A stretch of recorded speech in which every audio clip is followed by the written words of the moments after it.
Again, and I recognize it's actually good evening at this point in the time. This is the challenging point in time on a Saturday. So we are going to keep this very crisp and very sharp. A lot has been said about partnership models. My first question to all the panelists, and we'll just go in turn for 3 minutes, and then we'll take audience questions and keep it fairly brief. My first question is very simple. With regard to partnership models in India and challenges in India, what do you think is different? And what experiences would you like to share?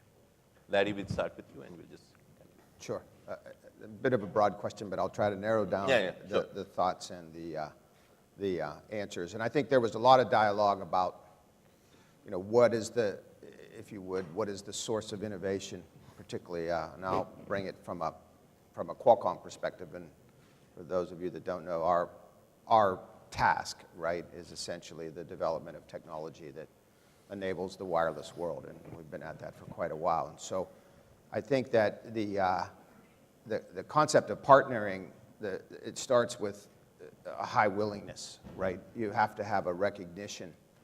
I think you did a brilliant job of walking through, some roadmaps and building blocks and rules of engagement that, if followed, could lead to success. But I think from our perspective, we have a recognition that it's a little bit of a conundrum for us, because we position ourselves as a highly innovative company, and we are.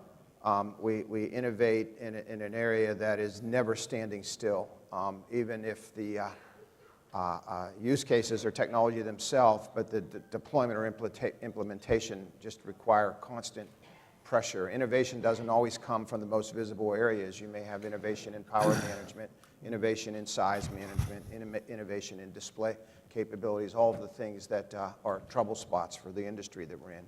So the recognition is that if you're in a big company with a big horizontal customer base, you need a certain amount of your resources in your company to be, frankly, very much focused on your day-to-day business. And so then how much bandwidth that leaves for the creation of innovation is a challenge. And so what we've recognized at Qualcomm is that even with all the great minds that are working, we have to reach out to the community and partner for innovation. It's very important, because that innovation is coming from a different angle. It is coming from people that are not encumbered with some of those day-to-day activities. And so what I would say is probably the biggest challenge, we have a very big, our second largest workforce is here. In India, our second largest workforce in the world, with our largest being back in the U.S., primarily in California, but spread around the country as well. And what I think is one of the biggest challenges that we see in the India startup community, it was already, I think, presented very well by Professor Sawhney, is that lack of visibility to what is needed around the world. And the second thing really is that oftentimes the products that are defined India-centric, one, they're very necessary and serve a role inside of India, but oftentimes, this, by the way, is the same problem that China has at the entrepreneurial level, that they're oftentimes not defined in such a way that they serve the globe or serve the world. And we're a global company, so anything that we do needs to apply with a certain level, of course, of customization for local markets, but to be able to apply and be delivered across a system. And so I think that sharing that knowledge, or bringing that, if you will, channel into the entrepreneurs in India, is something that we do a lot of value of. And we're very active, engaged in that system. And as we go along in this panel, I'll share, I don't want to take all the time from the other participants here, I'll share a little bit more on that engagement level. Maybe it'd be interesting, how is what you do in India, China, and the US, how is that different? How is it different? Well, in many ways, it's similar, right? When I say similar, we have venture funds in all of those markets. And so those venture funds are used to, if you will, incubate and adopt and invest in companies that are at different stages. Typically, the investment fund is in a different stage than the pure incubation fund. But the primary difference, I think, really between those three areas is that we try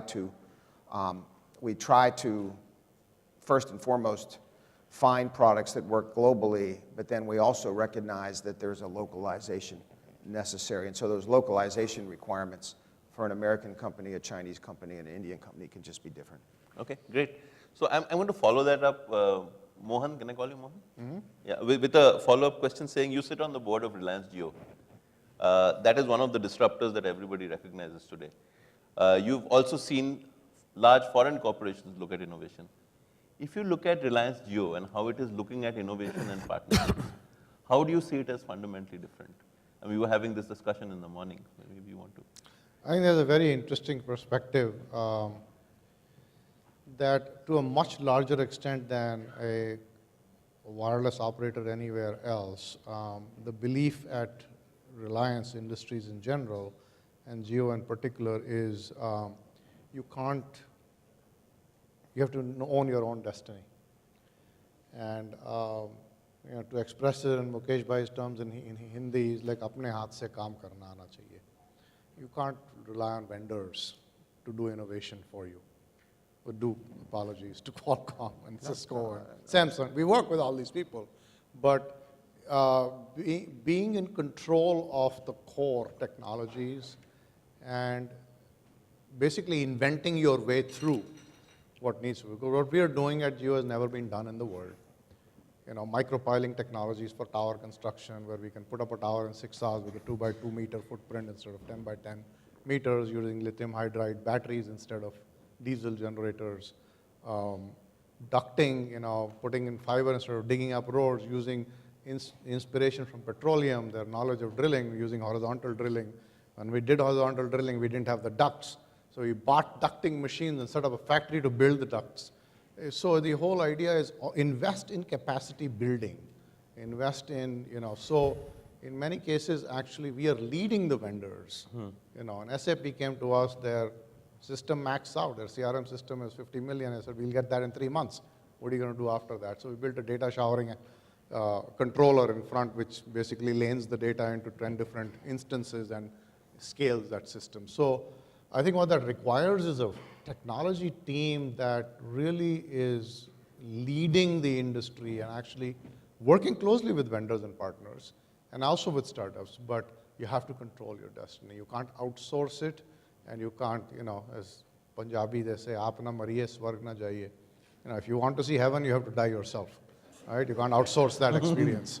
So that's I think, the key learning there, and it is fascinating to see some of the stuff that we're doing with open source, with Hadoop, with the scaling of the system, even also in building the retail stores and the way they've done that. It is, I think there's a lot of learning here. Massive CapEx upfront, it's somewhat slower to get started, but when you build that engine and it starts humming, the scale up is breathtaking to see. So, I just wanted you to share with the group some of the stuff you were telling us earlier. How does Reliance leadership raise aspiration within its internal team? Basically, you ask for when you tell them you want 100, you expect 1,000. And maybe they'll deliver 500. And they'll believe they can only do 100, but you make them, you hallucinate them into thinking that you can deliver 500. So now implicitly, and by the way, this becomes culture. I've seen organizations where the CEO says, I want 100 from you, people discount it and deliver 50.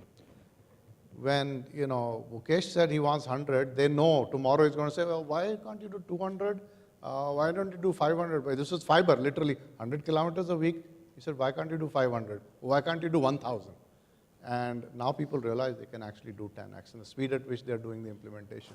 So I think it's very important from a CEO's perspective to raise the aspiration and to make, I like the very simple distinction between managers and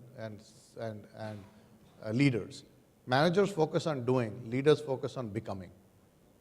Right? They give you a vision about what can be accomplished, and they make you believe that you can actually get there. So that's kind of fascinating to watch closely. And I sometimes sit back and I work with a lot of US companies, and I'm like, why is it that you guys are so slow? I mean, this is not a startup. It's 60,000, it's the largest startup in the world. $30 billion of CapEx. And we just spent $4 billion more to buy the Arcom asset. So it's, there's no difference in speed, in execution. With you can make a 60,000 person company turn on a dime, but it requires leadership to know who's in charge. And when the train leaves the station, everybody's on board, and there's no second guessing. So here's a very interesting insight on companies that move fast versus don't, large companies.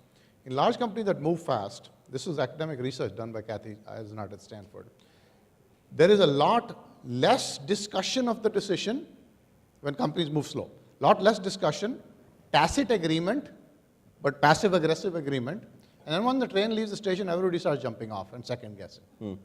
In a company that moves faster and makes better decisions, there's more debate, more discussion, violent disagreement, but as Bezos likes to say, disagree and commit.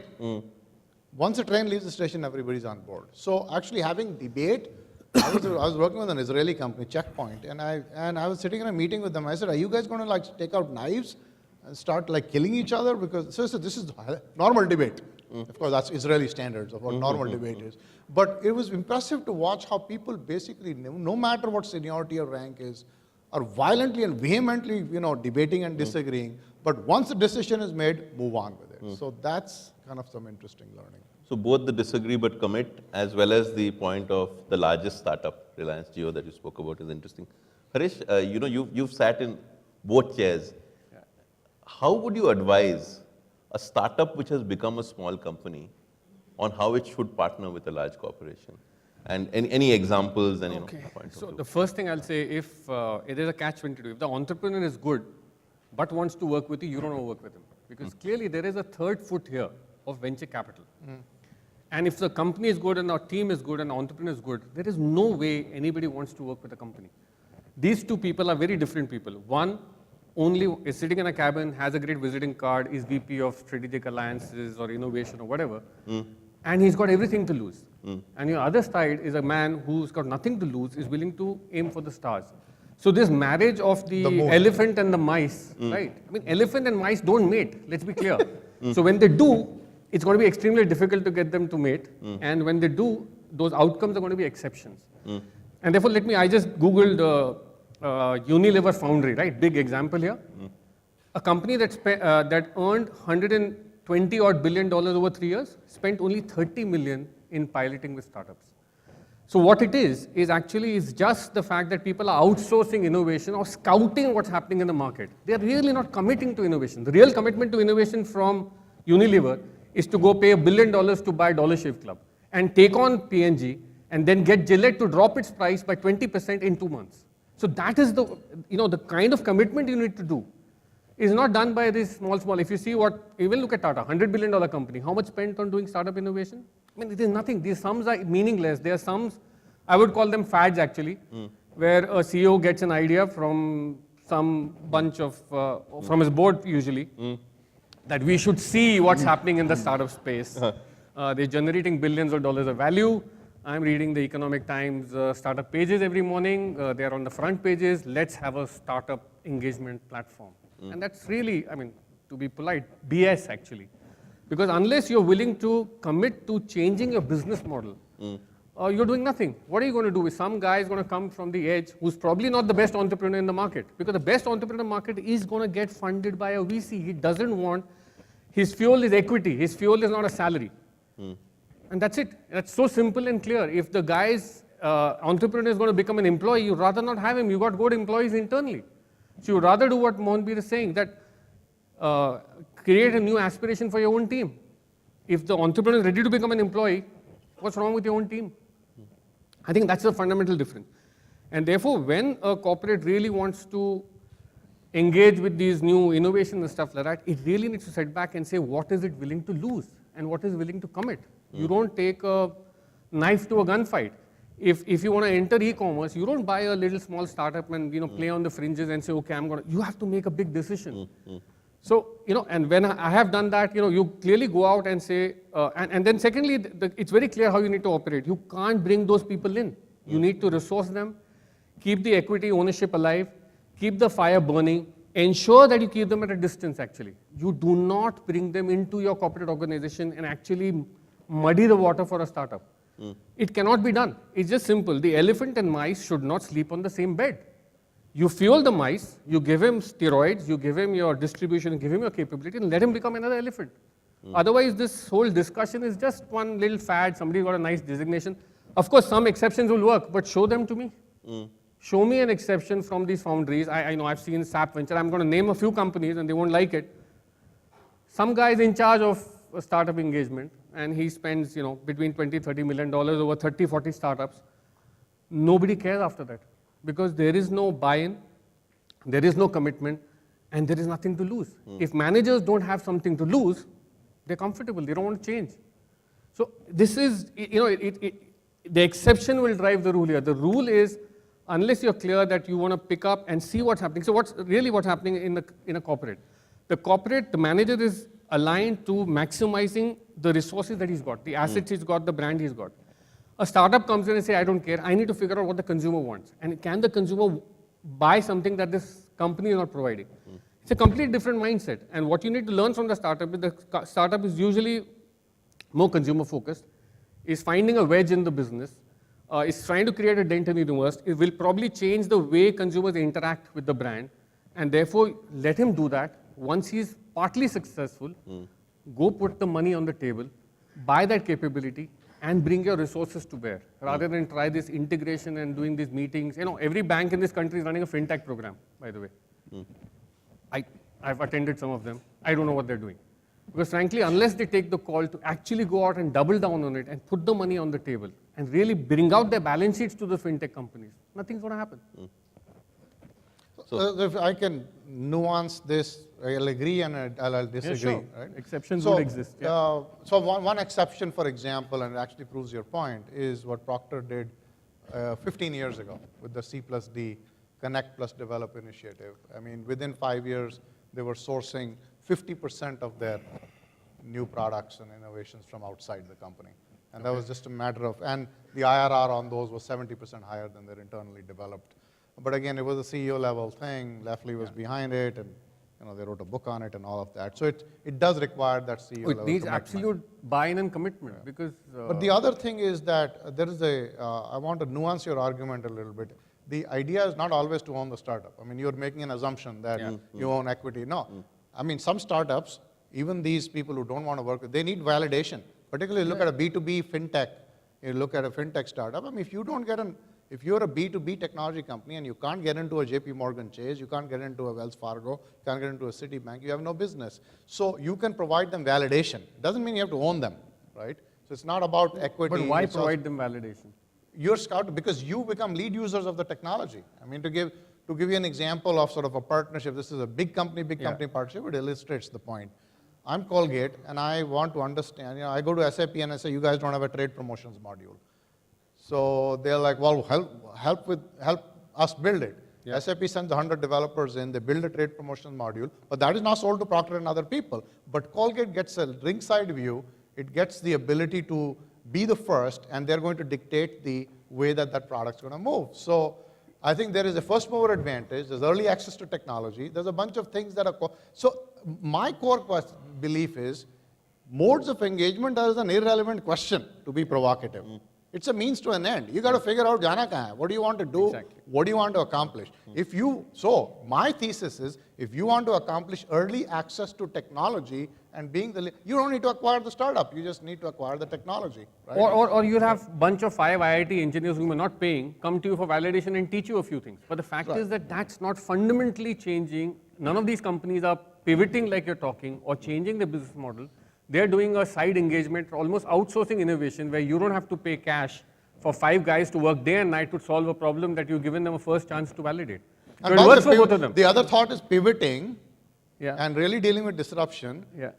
There is more to it than startup engagement. Absolutely. Right. Exactly. There's one ingredient in the deciding that you have to change your entire business model is a whole different ball game. And Netflix decides it's going to stop renting DVDs and go to streaming. I mean, no startup engagement would have helped you there. That's basically, I'm looking at the abyss and I've decided to make the leap. And now you say, can I hang on to some startup parachutes on the way down?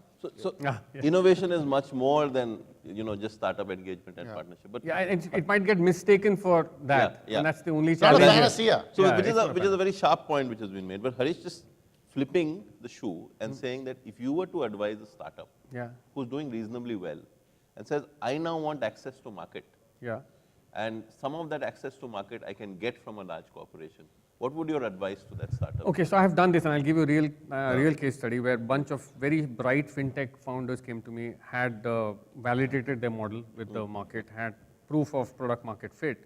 But I said that this business requires a balance sheet, right?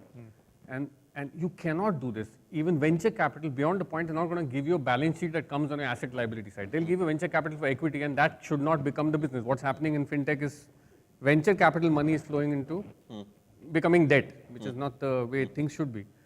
And this team understood that, and I said, therefore, I am not going to invest. I don't think this is the right thing to do. They went and tied up with a large finance company, NBFC, sold 80% of the equity to the firm. They came back saying, he's asking for 80%. I said, not a challenge. Give them 80% of the equity. Just agree that they will not dilute you, but bring their balance sheet in. And 1 year later, they have transformed that NBFC. That team has made 100 crores already in equity because they merged it into that listed company. And both companies are doing fine. And they've carved out a set of responsibilities. They did not lose sight of their own goal, right? And the NBFC continued. So they clearly, the startup, see, I think if you're a small business doing well, the entrepreneur is very clear, is he going to get funding? Because that's his key goal. If the funding is running out, then whether it comes from a corporate, whether it comes from anybody, doesn't matter. Because remember, this guy is trying to survive. His only mantra every morning to get up is to survive, and the manager's only mantra every morning is not to lose his job. Fundamentally different issues. Right? Yeah, I think there's a lot of definition here floating around pretty loosely. Ultimately, a startup's not a business, right? Because a business is transactional. And until you're transactional, you're not a business. So at some point, a startup is going to move from an innovative idea, a concept, a solution, a problem solve. And if you're a serial entrepreneur, you're never going to be absorbed into, I mean, a Reed Hastings is very rare, right? That a Netflix would grow. And we could name the list of entrepreneurs that are very rare. Mr. Ambani himself, very rare, that you would grow into this mega. So in most situations, you're going to reach a jump the shark moment where you are going to transition. Now, because the innovator and leader and entrepreneur is of that mindset, doesn't mean that the 50 or 100 or 200 or 300 people working for him are, right? And of course, they have some of that same mantra. So I disagree to some degree that you bring them in and you're going to pollute them and ruin them. I don't think that's the case at all. And you have in a company that's evolving, a company like ours, right? So now, look at the horizontals that we're now in, right? We're now in automobiles. We're in automobile. Okay, automobile. We build chips that essentially die every 18 months because they're obsolete. But an automobile requirement is a 10-year. I have to build something that has 10 years of maintenance to go into cars, right? Connected cars, autonomous driving cars, things of that nature. So it's a completely different business model. Where do you get that expertise, right? You have to reach out and do an acquisition, do a system.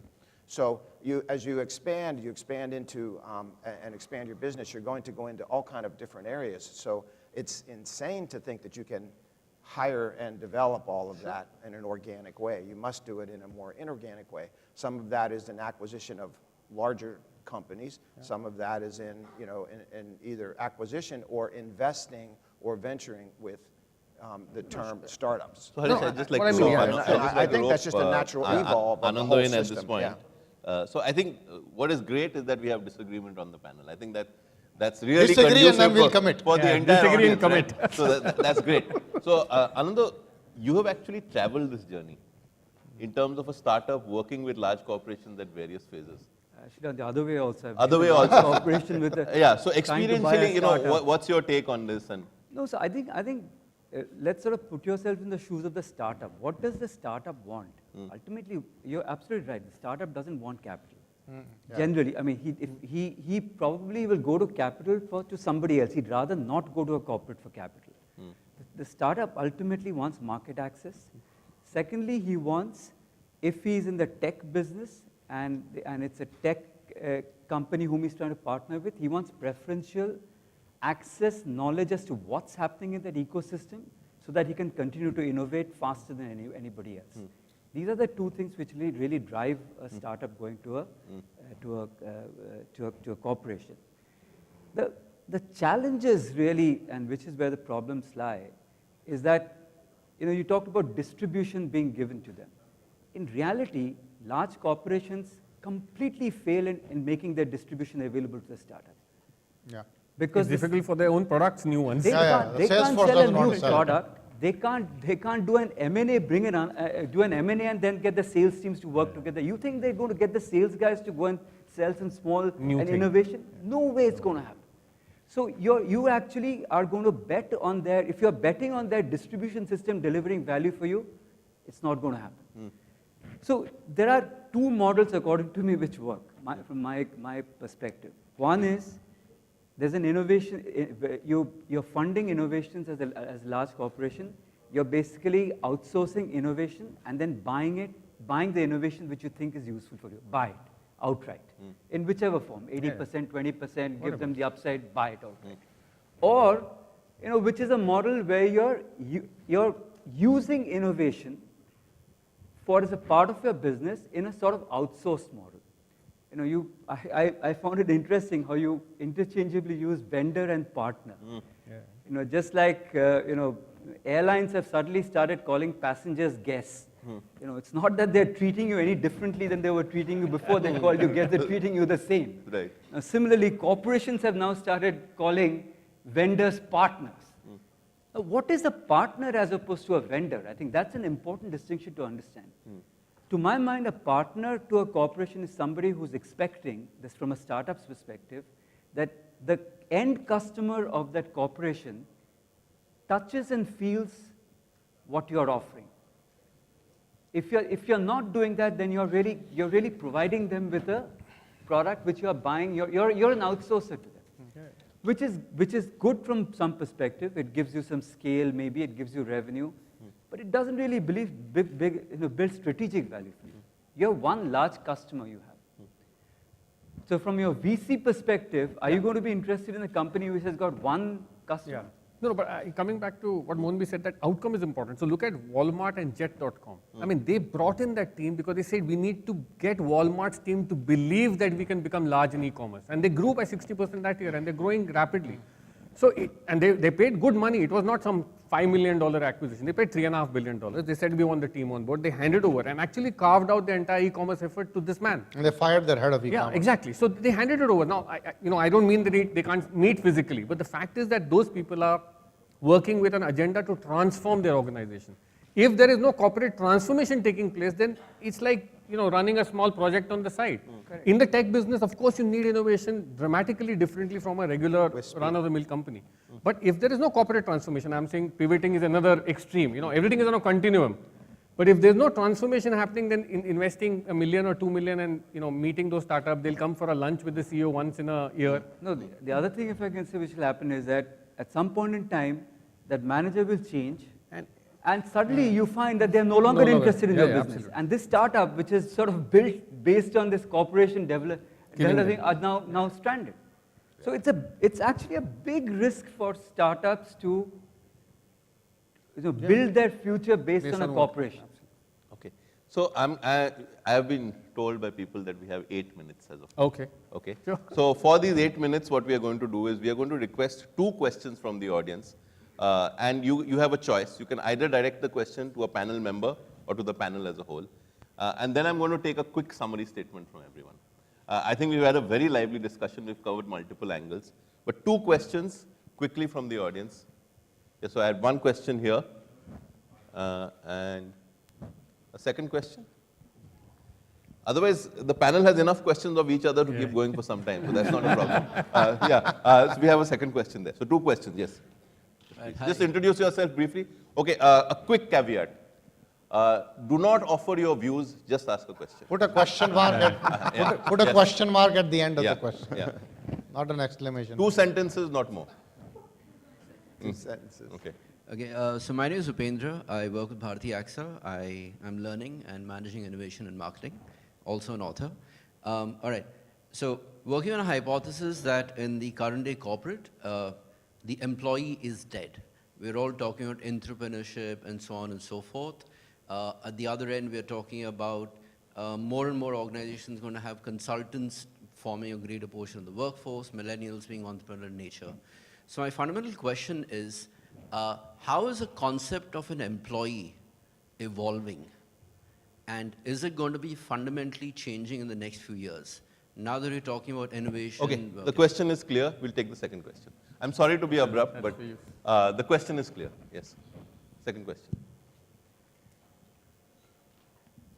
Hi, my name is Harvinder Bhatia. I run a company called Radiowala. So what we've seen is in India, a lot of startups, have this apprehension that when they go to large corporates with their business model and, the ideas, and they see that within a month, the companies have started and launched their own product with a similar kind of idea. Now, idea, you cannot stop anyone from doing it, but you feel like, cheated on that. And how has been the experience of the panel in large companies? So very clear. Thanks. First question, how is the concept of an employee changing? Anyone who wants to take it? It's an open question. Sounds like an academic question. Exactly, he should be It taking goes back to Oliver Williamson and the theory of the firm and contracts and hierarchies, and so it's a very, I could spend 2 hours on this question. I think the concept of an employee should be dead, but it is not. Right? So the concept really is that we should all be free agents, and we're working in companies because, and you're working in a particular opportunity within a company because that is the best opportunity for you at that point in time. Opportunities, talent, ideas, and money should all be fungible in an organization. So we should not be like really nailed on. This used to happen many years ago at I2, when nobody had a designation. Everybody it was like a consulting firm. You got in and you were on a job and somebody poached you, you had to let them go. So every year, so I'm working for you today, you're my boss because this is the best deal I have right now. Tomorrow, I'm going to go somewhere else. So it creates chaos in the organization, but it's sort of organized chaos. So that's sort of a futuristic view, but I think there are ways in which the employee is dead. You are all responsible for your learning agenda. Learning is becoming more and more self-driven. Companies now saying, AT&T says, here's $8,000 a year, you figure it out, but you learn. If you don't learn, you're fired. So I think we have to take more ownership of and also we're working more in teams, collaboration, virtual collab. So silos are there, but you need to connect virtually. So we are getting more and more towards virtual free agency inside a company, but we are far, far away from employee being dead. I think Larry wanted to add. Yeah, I think we have to step back for a second here. There is I don't want to rain on the parade, but there is just certain structure. There are certain industries and certain businesses where you have to have structure inside of a system for processes. I mean, how would you like to show up at the airport and it's already chaos anyhow, right? And 3% of Indians fly, or 3%, just think when that doubles to 6, right? What's going to happen? So I think that the concept of an employee being alive or dead, I'm not sure what the definition of alive ever was. So no, I don't think the employee's dead at all. I think if you take a look at what's going on in the work processes of many companies now, there is a drive, right, for empowerment. There is a drive to make sure that the employee is well cared for, taken care of. Particularly, you come to, I'm an American living in India, so I have lots of observations about chaos. But if I was just at CES and I was saying we had 220,000 people packed into about a couple of small square miles of property. I said, but that's a Sunday afternoon in the park where I live. So, but in practice, I think that the employee's not dead at all. I think the employee's never been more alive. Now, you can argue about titles, and you can argue about hierarchy, and you can argue about all of that. I can never be a millennial, but I own 3 of them, okay? And the ownership of those 3, I'm glad to let go at any given time, by the way, so from that perspective. And I've been funding and venturing them long enough, so. But I think that the concept that the employee is dead, no. And if you're really doing that as your thesis, you can probably make that thesis happen, right? Any good debate team could give you both sides of any story, but I think it's just the opposite. I think the value of the employee's never been higher, right? Because how will you run this system? If you want to start with dead employees, let's start with the government, right? And take a look at what we can do to clean that mess up. So all over the world, okay, you talk about self-empowerment and pensions and funneling money in the wrong way. So no, I think you should really be figuring out what is it that makes an employee alive. How do we get them off the road? How do we get the congestion down? How do we make them motivated and value and contribute? So and by the way, on this startup and the employee, you're going to have the same issue. You're going to have the same issue. You're going to have to motivate in the startup community to make sure that if it's 3 people working with you, that every day they're not distracted, that their cat's not sick, their kid has the flu, the car won't start, I'm out of money. You're going to have the same issues, right? So you're going to have to address these issues, whether you're addressing them across a company of I spent 23 years of my life working for Nokia. Look at how that turned out. But do you know in the world, Nokia has 127,000 employees today. In the world of Finland, with Sisu and Elementapa and the way they think, that was just a chapter, the mobile phone piece. That company is doing well. It's moving along. It's a huge company, right, today in the infrastructure business and IP business and services business. So they just see that as a chapter in a 150-year story. That's how they look at that, right? To those of us that were close to it, it was devastating how it ended. So I think that you have to take a step back now and say, if the employee is dead, what replaces it? And if you think you're going to fill your system up with 100,000 independent contractors doing what they want to do on a daily basis, that will never work, right? That will never work. We have 7 billion people on this planet on our way to 9.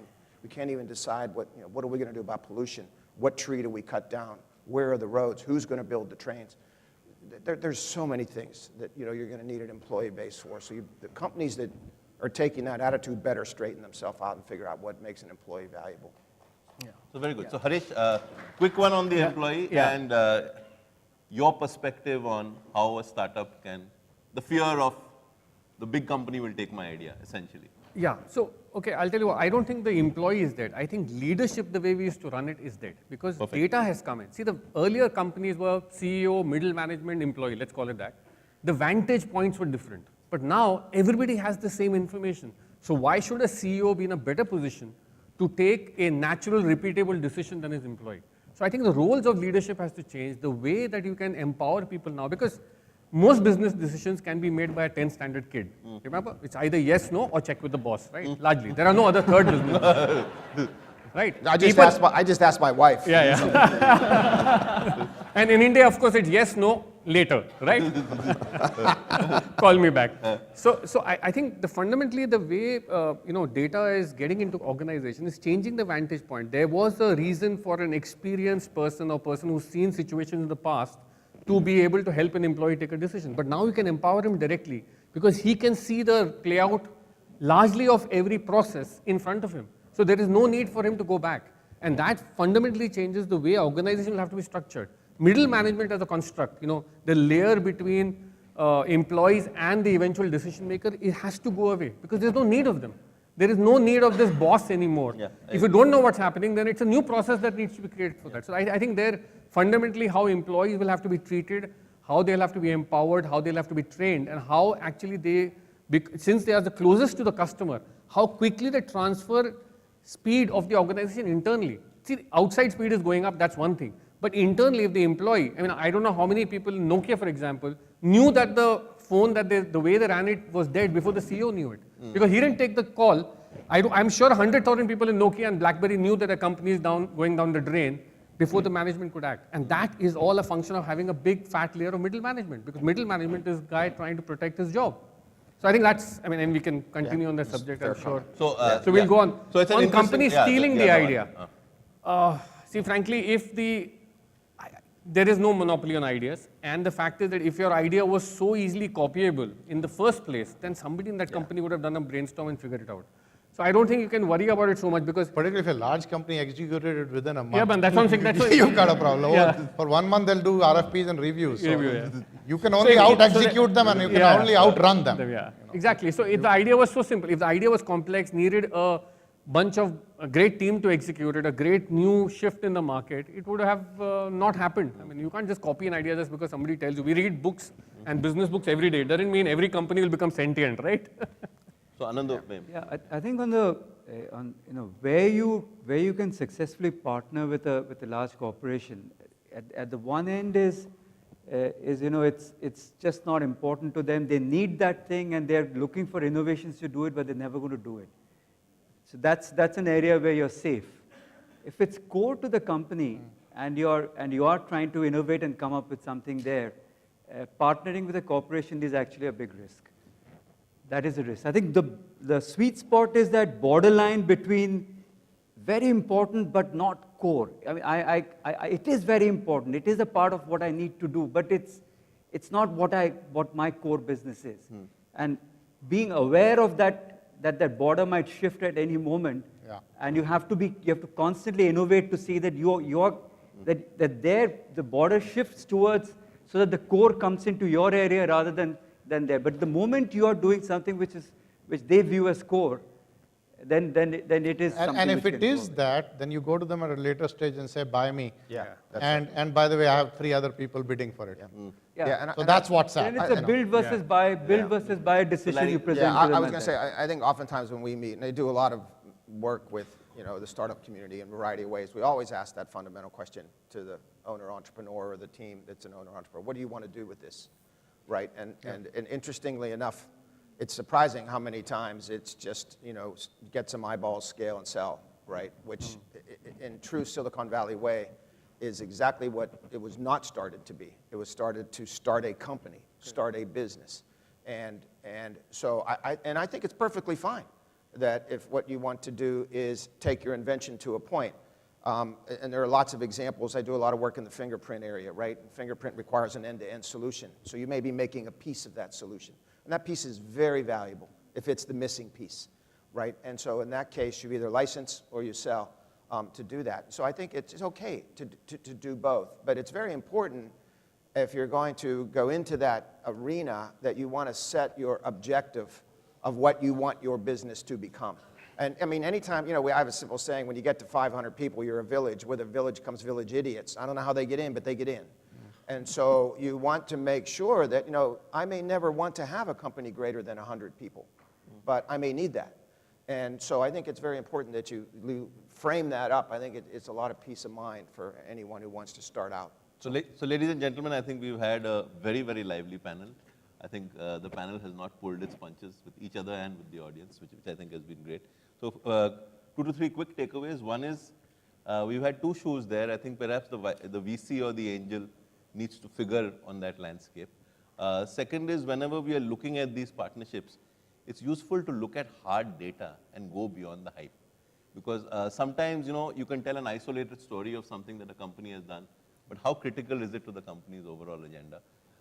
Some very nice thoughts about employees, the future of work, the redefinition of leadership, all of that part of a larger agenda. So thank you very much for the panel, I think.